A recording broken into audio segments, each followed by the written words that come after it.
how financial markets are becoming less relevant.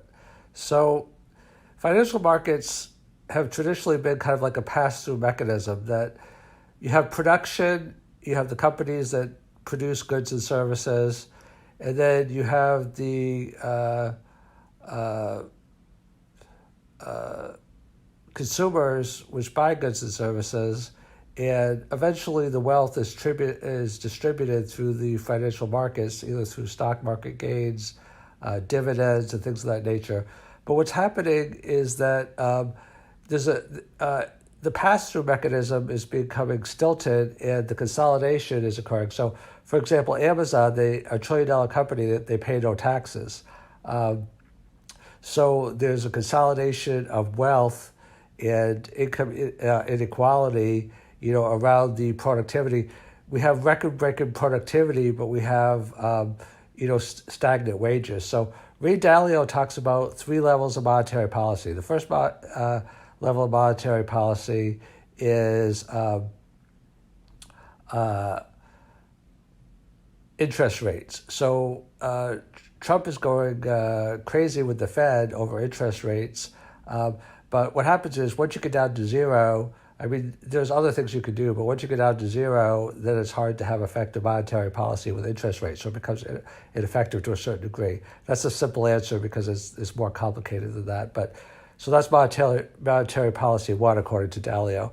Monetary policy 2 is quantitative easing, where the Fed can actually buy up assets. This happened like in the housing crisis, to protect those assets and to make them available into the financial system. Now that has its limits as well, and is becoming less effective. So Ray Dalio says we're moving to monetary easing. Monetary policy version 3, which is direct to consumer funding. So he didn't mention this exactly, but I think universal basic income is one example. See, what's happening is wealth is becoming so concentrated in these technology companies and in corporate America in general that it's not passing through. The productivity gains are just being concentrated and not passed through.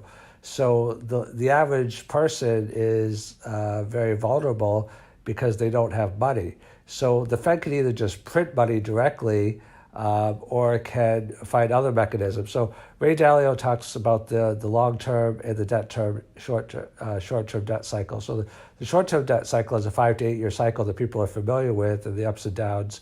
But the 50 to 75 to 100 year debt cycles are more rare, so people aren't that familiar with them because they only exist, over several generations. And I think the last one was in the Great Depression. So there's been a few generations removed from that, so people are not aware of it. Even though this has happened, the long debt cycles continually throughout history, people are not aware of them for the last few generations. So, whether it be a universal basic income or whether it be another way, a crowdfunding model or some way of getting monetary means directly, it could be cryptocurrencies. See, these things are all symptoms of average people not having money and trying to find a way around that. Cryptocurrencies, universal basic income, there's other methods as well. The Fed just printing excess money and running deficits. There has to be a way to get money directly in the hands of consumers so that they have money to spend to revive the economy.